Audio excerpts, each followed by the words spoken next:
Yesu washimwe, ndabashuhuje mu izina rya Yesu, amahoro y'Imana nabane natwe twese hamwe.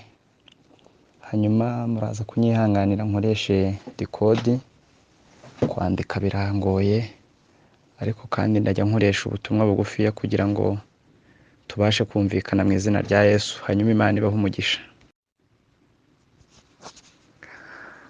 Hanyuma iyi gurupe najyaga nyumva, nkunda gukurikira ibyigisho byayo.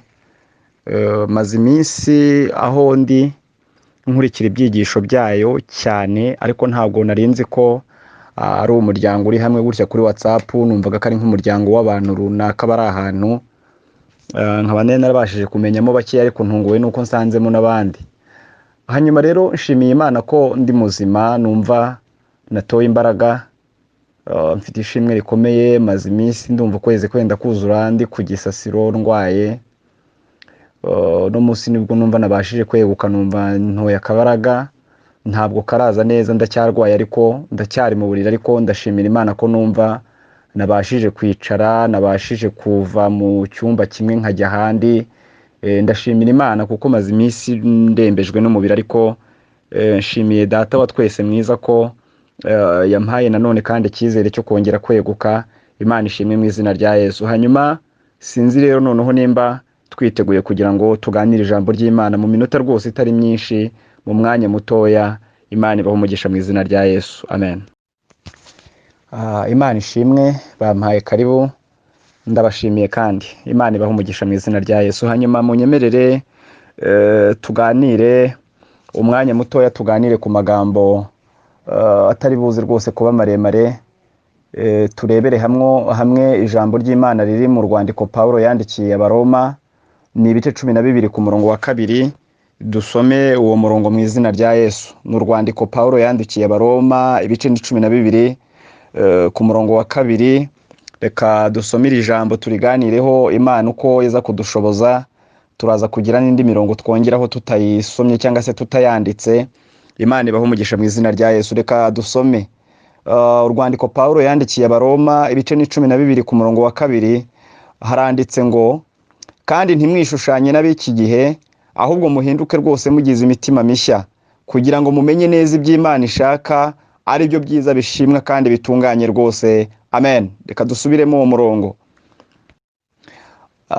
Dusomye umurongo uvuze ngo, kandi ntimwishushanye n'ab'iki gihe, ahubwo muhinduke rwose mugize imitima mishya, kugira ngo mumenye neza iby'Imana ishaka, ari byo byiza bishimwa kandi bitunganye, amen.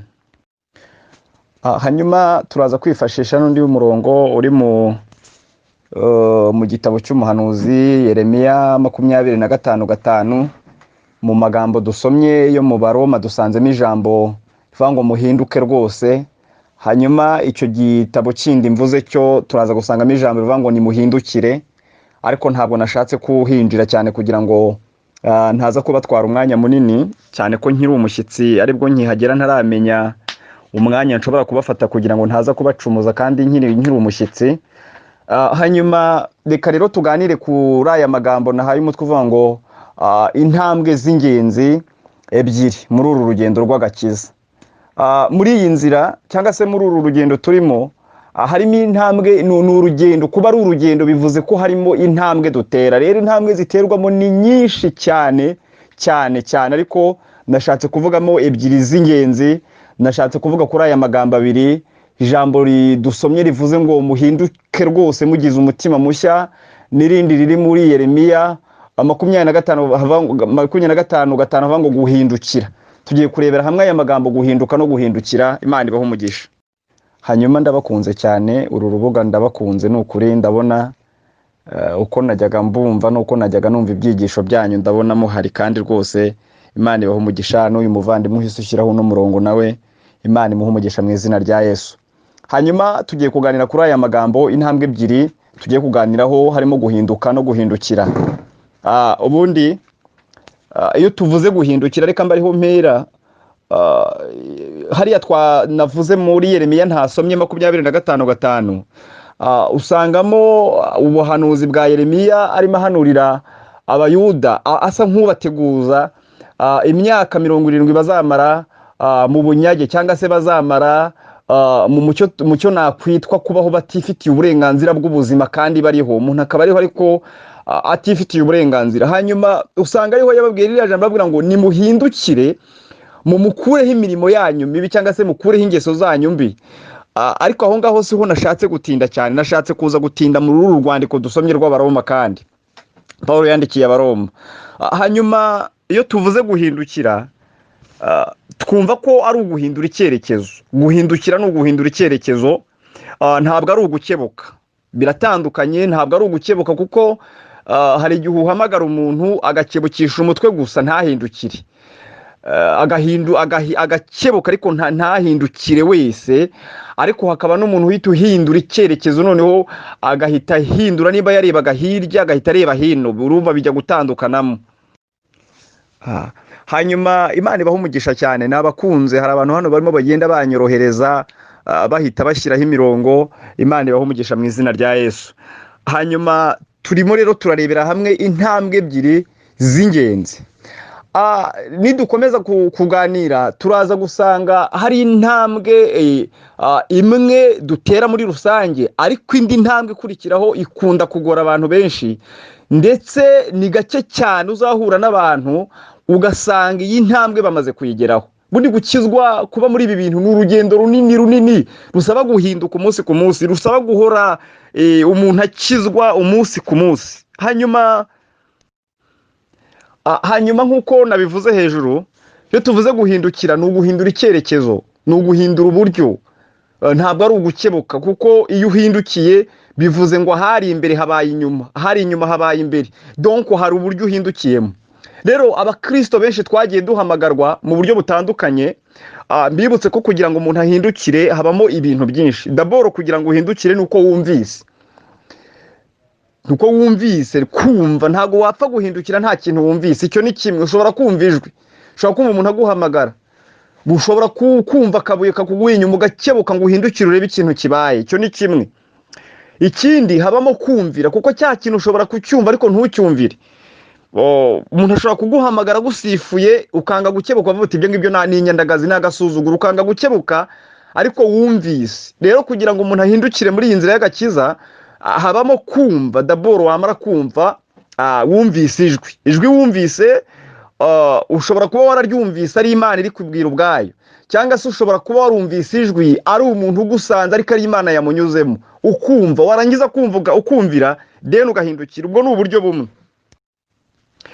Hanyuma ubundi buryo bwo guhindukira ni uburyo bwo kwiyumvamo.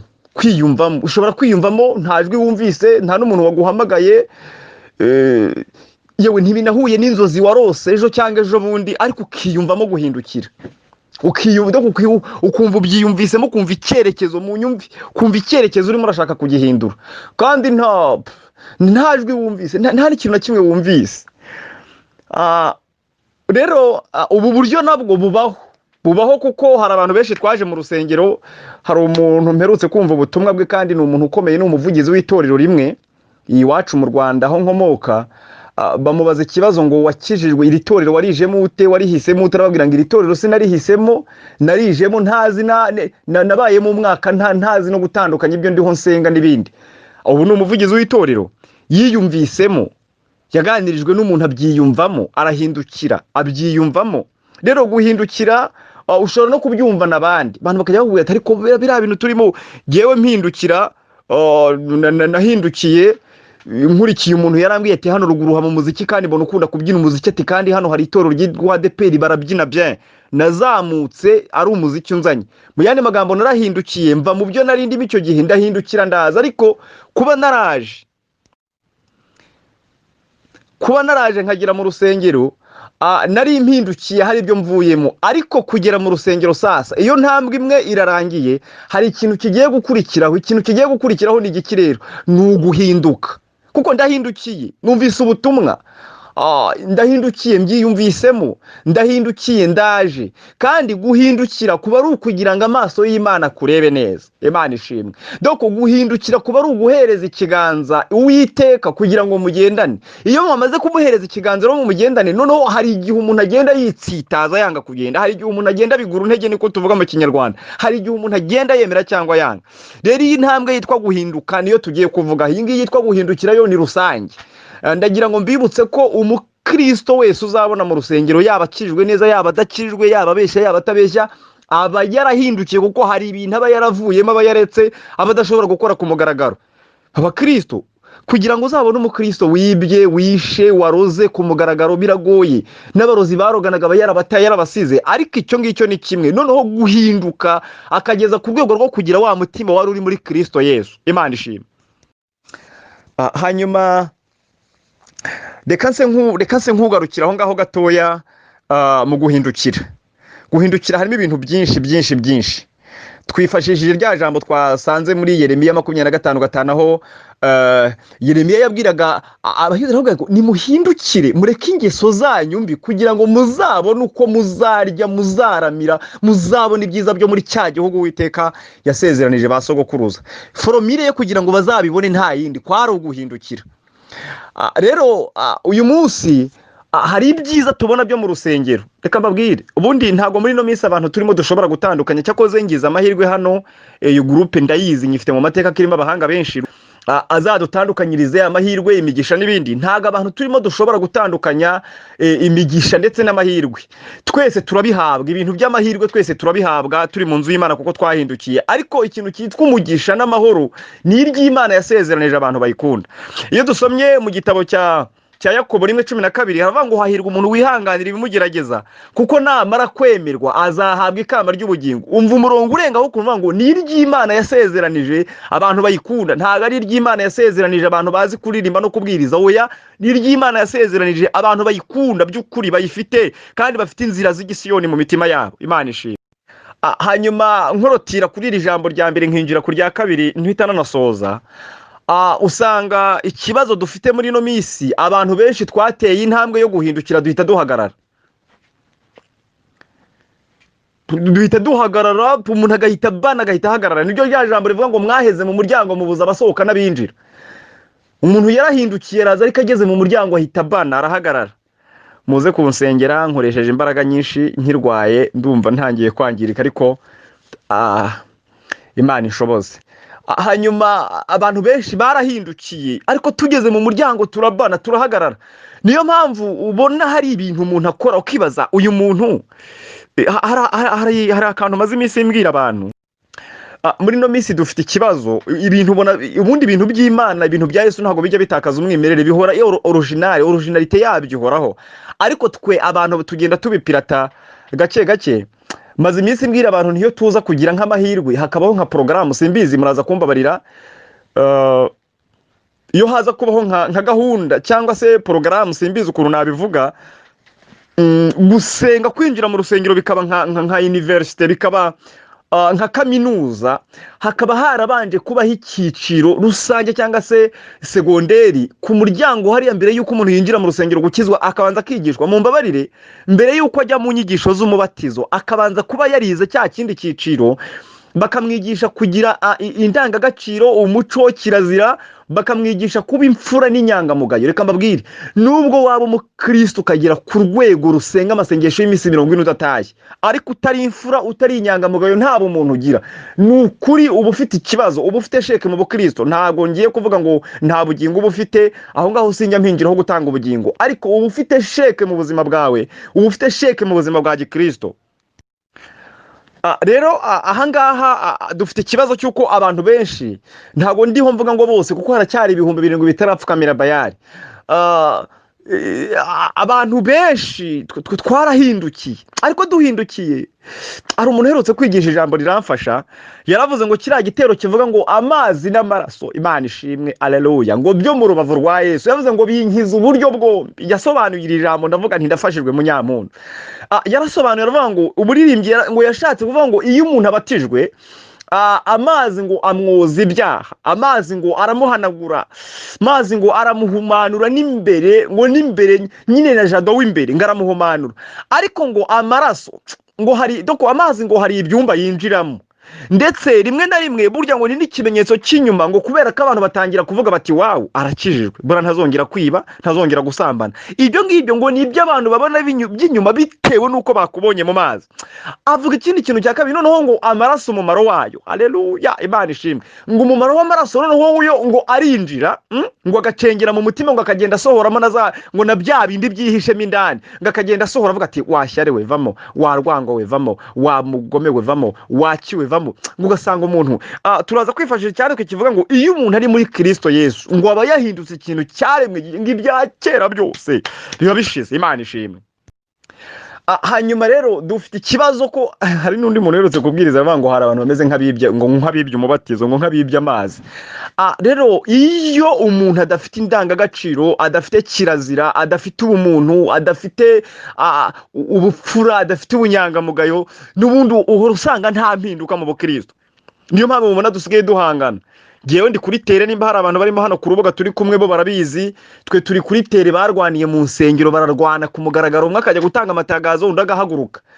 Noneho ejo bundi bahoze banyereka umwana se yashwanye n'itorero, bamuca mu itorero, ajya gutanga amatangazo ku ngufu, ajyayo havuyeho umushumba wundi barimo barwana. Hari ibyo niboneye n'amaso, hari n'amateka nasanze maputo, muzumva ayo mateka, muzajye no kuri YouTube rwose muzabisanga, barimo barwana gutya ku ruhimbi. Hanyuma umwana umwe ngo yaracurangaga, noneho we ahita yesitara mikoro, yari umwana wa pasiteri barimo baca mu rusengero, ahita yesitara mikoro, ahita atuka umushumba utanze amatangazo, ngo ibyo se ngo kirimo kivuga n'ibiki, ngo ujya kuyatanga iwanyu kwa so na nyoko, gutyo mu rusengero hafi yanjye haturiho tuvugana. Ntabwo ari ibintu nabayiwe ngo abantu ngo n'amateka, ndabazi, barahari n'inshuti zanjye. ngo jya kuyata, ayo mateka arahari, hari ibyo nabonye n'ibyo ntabonye, ngo jya kuyatanga kwa so na nyoko. Noneho arahaguruka ngo ajya gufata akantu yavugishaga ingoma, ajya kugakubita uwo umushumba n'uwundi nawe tuziranye ajya kumufata. Rero uyu muntu yarahindukiye, kuko abantu bo hanze ntibamubona mu byaha, hari ibyaha batamubonamo ku mugaragaro nubwo hari ibihari, ariko nubwo yahindukiye ntabwo arahinduka ngo ahinduke icyaremwe gishya. Hanyuma reka mvuge kuri iri jambo twasomye, mpite mvuga no guhinduka ubundi soze. Imana ibaho umugisha mu izina rya Yesu, haleluya. Hanyuma guhinduka rero ni iki? Guhindukira twabivuzeho. Guhinduka ni iki?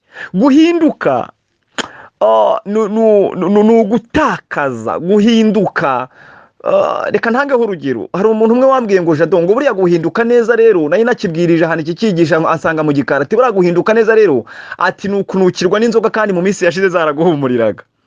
Doko guhinduka, iyo dusomye mu gitabo cya kabiri cyangwa se urwandiko rwa kabiri Pawulo yandikiye Abakorinto 5:17, haravuga ngo iyo umuntu ari muri Kristo Yesu, iyo umuntu ari muri Kristo Yesu, ari muri Kristo Yesu, ngo aba yahindutse icyaremwe gishya, ibintu bya kera ngo biba bishize. Guhinduka ni iki rero? Ni ukugira ibyago ariko byiza. Ndafashijwe. Kandi guhinduka ni ugupfusha umuntu wa kera, ni ibyago byo gupfusha umuntu wa kera. Jado mukaba mumbona ariko ntandukanye na Jado wa kera. Jado wa kera yarashyinguwe, maze iminsi mbwira abantu, nubona umuntu akora ibintu bibi kandi yarakijijwe, ujye umenya ko yagize ibyago, wa muntu we wa kera wapfuye akaba yazutse, umuzimu we wa kera akaba yamuteye. Kuko tujya twumva amatangazo ngo umuntu ngo yarapfuye, ngo baramushyinguye, bwacya ngo umuntu yazutse, bakurikirana bagasanga wa muntu kumbi ntiyashyinguwe, hapfuye uwo basa cyangwa barabyitiranyije mu mpanuka yabaye.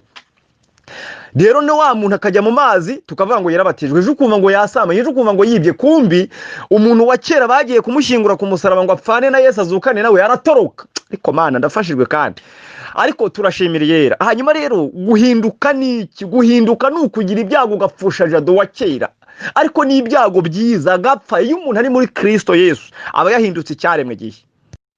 Hanyuma ariko nabakunze uru rubuga, ni ukuri nabakunze umunsi umwe, ni ukuri nabakunze uko muramfashije, ndumva ngaruye imbaraga, ndashimira yera, ndashimira umwami wanjye, Imana ishimwe. Hanyuma nari ndumva mvuga ngo guhinduka ni ukugira ibyago byiza ugapfusha umuntu wawe wa kera, umuntu wawe wa kera agapfa. Uyu munsi hari abantu bakunda kuva mu mijyi yagira mu cyaro iwabo ku ivuko se na nyina bakamubwira bati umva nkubwire mwana wanjye niwibeshye ukajya kwa Yohana n'urwango batwanga n'ukurubirwa baturuga wibeshye ujyeyo. Umva umuntu akanga kujya kwa se wabo akarinda azinga igikapu agataha akamara ibyumweru bibiri iwabo atarajya kwa se wabo, kandi rimwe na rimwe ubwo burozi nta n'ubuhari, nta nabwo ari inzangano zo mu cyaro mubare gukoresha mu cyaro, nuko niho hantu hakunda kuba inzangano ziri kiriya kabisa zigaragara, wenda mu mujyi umuntu abatambuka amenye n'ukwanga ntupfa kumumenya. Ariko kubera ko uyu muntu ntiyigeze ahinduka, aracyari kuri cya kintu cyo sinzi ukuntu nabona nabisobanura, ariko guhinduka ni urugendo. Guhinduka rero bisaba iki? Maze iminsi mbwira abantu ngo agakiza dukunda kubwiriza ko ari ubuntu, ariko ni ukuri kw'Imana ndabirahiye munyamuntu, agakiza nubwo ari ubuntu ariko kugatunga ntabwo ari ubuntu. Agakiza ni ubuntu exact, ni ubuntu kwa Yesu, ni ubuntu, ni muze ni ubuntu, ariko kugatunga kugahabwa no kukitirirwa ni ubuntu, ariko kugashyira mu mufuka ukakagumana ukabana nako ukagendana nako ntabwo ari ubuntu. By the way, ninde wababeshye ko ari ubuntu? Agakiza ninde wababeshye ko ari ubuntu? Bisaba gutakaza ibintu byinshi.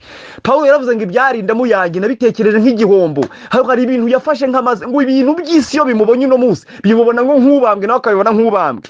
Donc ibyamunezezaga byose murumva ataratakaje, murumva ari ubuntu. Agakiza agakiza ni nk'igishirira upfumbata mu kiganza kikagutwika kandi cyaka. Murumva guhinduka ukuntu bikomeye, ntabwo ari ibintu byoroshye. Ukagifata kandi cyaka kigurubana.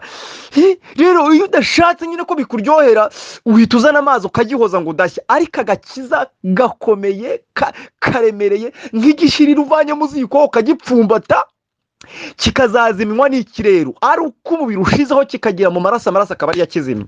Mana ndafashijwe kandi ngiye gusoza. Rero agakiza kugira ngo uhinduke ugafate ni ubuntu, ugatunge ubane nako se nako ubeho mu buzima bwa gikristo. Ngiye gusoza munyampundu ushikaje utuntu dukeya. Rero bigusaba ibintu bikomeye, ni nk'igishirira kugira ngo ubyare bakubwire bati uyu mwana iyi ndwara avukanye irakirira mu bapfumu, wihakane Yesu ujye mu bapfumu. Ni nk'igishirira, gumana wirekura. Mana we, hanyuma reka mvuge utuntu dukeya turanga umuntu wahindutse. Tuntu turanga umuntu wahindutse muri no minsi, kubera ko abantu turimo guhindukira ariko ntiduhinduke. Muzumve n'ingero zisigaye zitangirwa mu rusengero bene data, muzumve no ku ruhimbi ibintu bisigaye bivugirwa mu rusengero.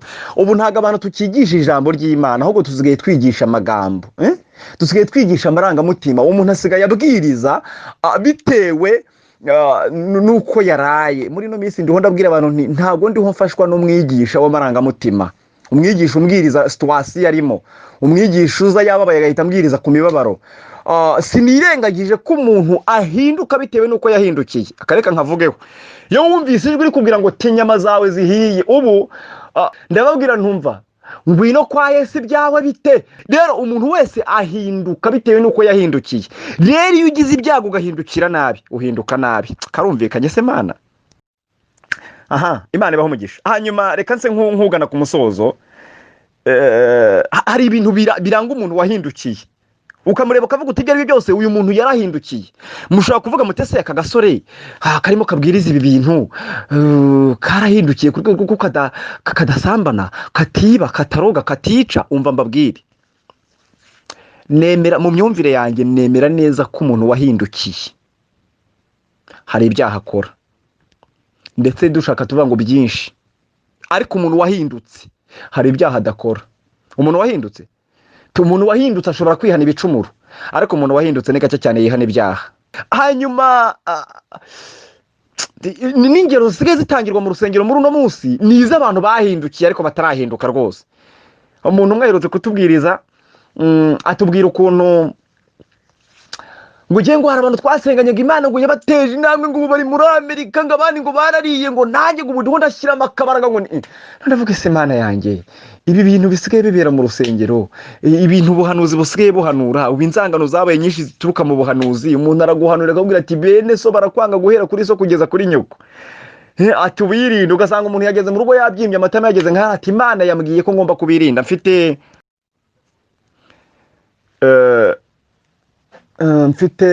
umuntu mfite umuntu w'inshuti yanjye mbere ya corona twahuriye ku rusengero, ndamubaza ariko ko wabyaye nkaba ntarakubonana umwana n'umunsi n'umwe, narabuze n'uburyo ngusura nzabona akabebe gute ngo ngapfumbatisha akantu ko mu muco cyaziraga ko ufata umwana ntugira akantu umuha ntazasosomera. Ati anjyana ku ruhande ndyorwara, ati uri umupfu kandi dore bazakuroga, ati nta makuru ufite. Ati jyewe umuhanuzi yarambwiye ngo sizibeshye ngo nkandagize umwana wanjye hano kuva mubyaye kugeza akuze, ubuzima bwe ati sinzamukandagiza hano, ati abantu barimo baramuhiga.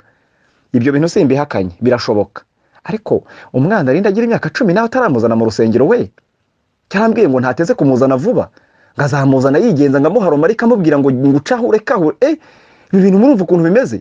Murumva uyu muhanuzi ntago mvuze ngo yari yavangiwe, mu nyumve neza, ariko se naribajije, Mana usigaye waracitse intege kugeza ku rwego rw'uko numvise bikomeye, numvise bikomeye, iki kintu kirakomeye mu nyumve.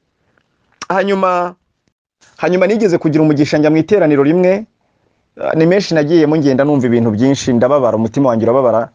Nigeze kujya mu iteraniro rimwe, umuntu arigisha ati numvise, ati hari abantu bagenda bavuga ko nabyaye abana benshi, ati niba narababyaye naramaze ntawe uzabanderera. Uyu muntu ari imbere y'uruhimbi rw'Imana, uyu muntu ari ku ruhimbi arimo arabwiriza abantu ngo ntawe uzabandera, ngo niba narabyaye byinshi ngo benshi ngo buri wese amenye ibye n'undi bye, ngo ibyo bintu ngo mwabikuye ngo sintinya ko abantu murumva ibyo bintu dusigaye tubamo mu rusengero. Undi nawe bamuha isaha ngo abwirize, batubwiye bati ni umuvugabutumwa ukomeye, turitegura bamwe rwose dukinga imirimo tujya kumva umuvugabutumwa ukomeye, kandi koko yari akomeye, ni umuntu ufite izina rikomeye. Bamuha isaha ngo abwirize, batubwirize winiguye nushaka kugeza no mu masaha 3. Yafashe isaha n'igice atubwira ukuntu afite umugore mwiza n'umuryango mwiza, tubwira ukuntu afite umugore mwiza, umugore aramuvuga aramumanuka hera amurambagiza ageza aho babyaye abana bamaze gushyingirwa. Tubwira ubwiza bw'umugore, rangije kutubwira ubwiza bw'umugore we atumanukira ukuntu yabwiye Imana ngo ntashaka abakwe b'abakene n'abakazana b'abakene ngo bafeke ngo bafinina ngo badafite amafaranga. Nasabye Imana ko igomba kumpa abakwe bafite amafaranga. Ati ngiye kubona mbona wakabyara, bati bukeye, ati haza umukwe mwiza koko ufite amafaranga, ufite uruganda rw'imodoka, ati si we na se bacuruza imodoka, ati ni shehe. Munteze amatwi, uwo muntu ni umushumba, ni imbere y'Imana. Urumva we icyo yashakaga si ubugingo, w'icyo ashaka to kushehazi. Ati noneho sinzi niba munkurikiye, ati noneho nanabwiye ko abakwe banjye mpita mbabwira bagatanga icya 10 wanjye aho nyobora, ati aho niba bashaka abajya i Burayi bacyohereza kuri mobile money cyangwa kuri Tigo Cash aho nyobora. Iminota nka 30 birarangiye, indi minota 30 ayivugamo ibindi bintu ntashatse kuvuga bikomeye, ukuntu azi Icyongereza, ari mu bantu nka 5 bahawe certificate ya mbere. Narababaye uwo munsi, ndavuga gusohoka mu rusengero kubera ko napinze ibintu n'icyaha, reka nshiriremo mbyumva ariko sindi bubyumvire. Hanyuma hari ibintu rero biranga umuntu wahindutse, mbivugaho gato yansoze. Bisaba guhomba, bisaba gutakaza, bisaba kugira ibyo ureka. Iyo umaze kumva ko uwo mwana Yesu ari muri wowe, hari ibintu utakaza. Niyo ugiye kwa muganga hari ibyo bakubwira kureka, hari ibyo bakubwira guhurwa, hari ibyo bakubwira ko hari n'ibyo umuntu ararikira, ugasanga umuntu ararikiye ibintu bitanafatika, urebesha amaso ukabona umuntu ngo yararikiye. Hari umuntu w'inshuti yanjye nzi yigeze kurarikira kurya amakara, kajya arya nk'amakara 5 akarara yarangije. Nurumva ntibamubona barukore, natwe tukabona umuntu yambaye ibikote agiye mu butayu, kandi tukoni ibintu rero. Kugira ngo umuntu ahindukire agere ku rwego rwo guhinduka, atakaza byinshi, hari byinshi. Hanyuma natwe hari ibintu twagiye dutakaza, uretse ko nagize amahirwe ngakizwa nkiri umwana, ariko mu gihe nari ndimo cya kintu umwana atangira gupfamo, nari ntangiye kuba umusitari. Amafoto ndayafite, cyeka ku Gisenyi kwifotoza nambaye za banda na filme, nakubisemo pocket igera hasi hariya, nambaye impeta z'ubwoko bwose, ingendo yarahindutse, ngenda ndunda mbwira abantu ngo twaranutse, ngo twari ikiro cy'umwanda mwana, intoki zarabaye 2 tugenda tuzikoza mu bantu, tuzamura avoka, tuzamura iki. Nubwo buzima kandi bwari buryoshye, kubera nabonaga iyi posho, nabonaga uburyo. Ariko iyo uri muri Kristo Yesu ngo wahindutse cyane ngo gishyura atakaza, hari ibintu ngo ubona nk'ibibambwe. Umuntu avuga ati singakebuka, ariko uyu munsi yusifu yasinkebuka kuko basifura amayibobo. Kuko ni ibintu bigenda bitandukanye, habaho kureka, guhomba, gutakaza. Hanyuma hari akandi kantu ngiye gusorezaho, akantu karanga umuntu wahindutse, wamaze guhindukira, angiza guhindukira akanahinduka, abaho ubuzima bwa Gikristo. Abaho ubuzima bwa Gikristo, ndashoje, ni ibintu byinshi cyane. Abaho ubuzima bwa Gikristo, kubaho ubuzima bwa Gikristo, iyi nyigisho ndayifite, irakomeye, ni ndende. Kubaho ubuzima bwa Gikristo, abantu benshi turashaka kwitirirwa Kristo, ariko ntidushaka kuba abakristo. abantu benshi turashaka kurya umunyenga wo ku ruhimbi turirimba tubyina twicara mu cyubahiro ariko ntidushaka kugenda nk'uko Kristo yagendaga. Bantu muvuga nabi mukomeretsa imitima y'abantu, mwigeze mwumva Yesu akomeretsa imitima y'abantu ko muvuga ko mutera ikirenge mu cya Yesu? Icyo kirenge cya Yesu yateye, Yesu mwigeze mubona atera ikirenge cyo gucyurira abantu? Yesu mwigeze mubona hari ahantu yateye ikirenge cyo gukomeretsa abantu?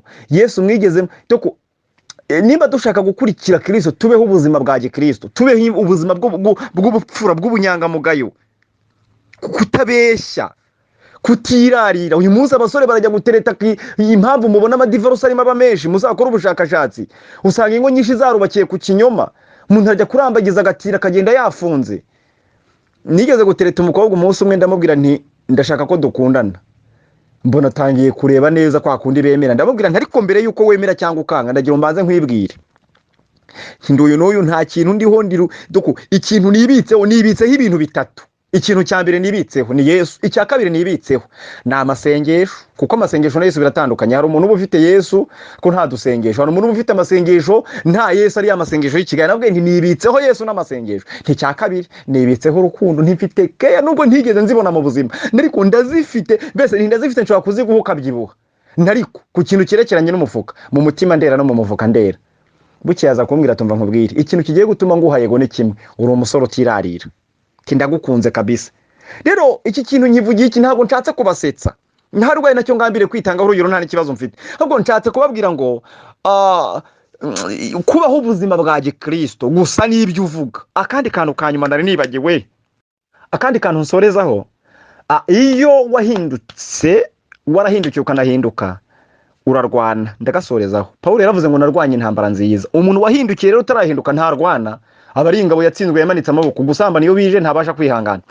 Imana ihumugisha umugabo umwe uherutse kubwiriza, aravuga ati ninde wababwiye ko burarirwa zizashira? Ninde wababwiye ko abakobwa bazambara amajipo maremare bose? Ninde wababwiye ko ibyo ntibizacika, ahubwo twe tuzapfa kuri byo? Ndafashijwe kandi Imana ishimwe. Biriya ntabwo bizarangira, burarirwa ntizafunga. Oye, ntabwo abakobwa bazamanura amajipo maremare bose, reka da, ahubwo twe tuzapfa ku byaha. Sinzi niba byumvikanye. Kamere yacu izasinzira, izagona igere ku rwego rw'uko ko icyo necyo ni ikindi cyigisho, reka ndeke kuhinjira. Hanyuma rero, Mana yanjye, si uko ko mwaretse nkarekera ngaha basi. Uzarwana, urwane n'ibyaha. Kurwana rero bivuze iki? Baravuze ngo narwanye intambara nziza. Nto yarwanaga intambara y'ibyaha. Bivuze ngo uyu munsi uzatsinda, ejo uzatsindwa. Ejo nutsindwa uzaca bugufi. Mugenzi wawe numukorera ikosa uzamusaba imbabazi, uzaca uvuga uti mwene data ndakwinginze nakosheje mbabarira. Kubera iki? Warahindukiye uranahinduka. Rero umuntu iyo yahindukiye atarahinduka, ikintu kizamukubwira avuga tumva nge sinjya ningenga, nta n'umuntu nataho umwanya. Imana inzi mu mutima, Imana ireba mu mutima. Ariko nshuti zanjye, aka gakiza mwirwa muvuga kaba mu mutima, kinjiye mu mutima gaciye hehe? Nshuti zanjye, kaciye ntikaciye hanze rata. Hanze rero abantu babaga rugombaga kukabona ko bati gaca hano karahanduje, basi tukabana n'udusigisigi. Rero Imana ibaho umugisha. Ndabakunze, ndabakunda, ndabishimiye. Mahoro y'Imana bane namwe, mugubwe neza, musengere. Turashoje, uri hafi aze guhita asenga Imana cyangwa umuyobozi asenge, hanyuma nanjye mukomeze mu nsengere. Ndumva nshaka kuva ku gisasiro, nsigaje iminsi mike. Muganga yanze kundekura, aza kumvurira mu rugo ati banzukire kuko urajya mu kazi utarakira ukongera ukaremba, banzukire. Hanyuma mu nsengere ndumva ndambiwe igisasiro. Umusore kujya kuburira ukwezi kose ntabwo byoroshye, ariko ndashimira Imana. Ni malaria ndwaye ariko ndumva irimo yoroha. Imana ibaho umugisha mu izina rya Yesu. Hanyuma icyo cyigisho twifashishije rero, ni Pawulo wabwiraga Abaroma, arababwira ngo ntimwishushanye n'abiki gihe, ahubwo muhinduke rwose mugize imitima mishya. Twigeze kubivugaho mu Bakorinto, n'ubundi kabirwa mu Rwanda, kabirwa Abakorinto 5:17. Ntimwishushanye n'abiki gihe, ahubwo muhinduke rwose mugize imitima mishya. Ntabwo nshaka kwinjira ariko yamubwira ngo imibereho ikwiriye kuba ya gikristo, imibereho ikwiye abakristo. Ntimwishushanye n'abiki gihe. Abantu b'iki gihe bafite imitima itari mishya, yanduye, yapfuye nabi.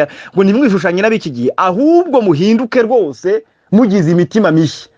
Iyo ukomeje usanga bagira ngo kugira ngo iminsi yanyu yo guhembuka ubone uko iza, kugira ngo mubone uko muvana ibishimwa mu bigawa, kugira ngo mubone uko byinshi. Rero ngo ntimwishushanye, ahubwo muhinduke rwose. Harimo akajambo rwose, muhinduke rwose mugize imitima mishya. Ndabakunze, ndabakunda. Amen.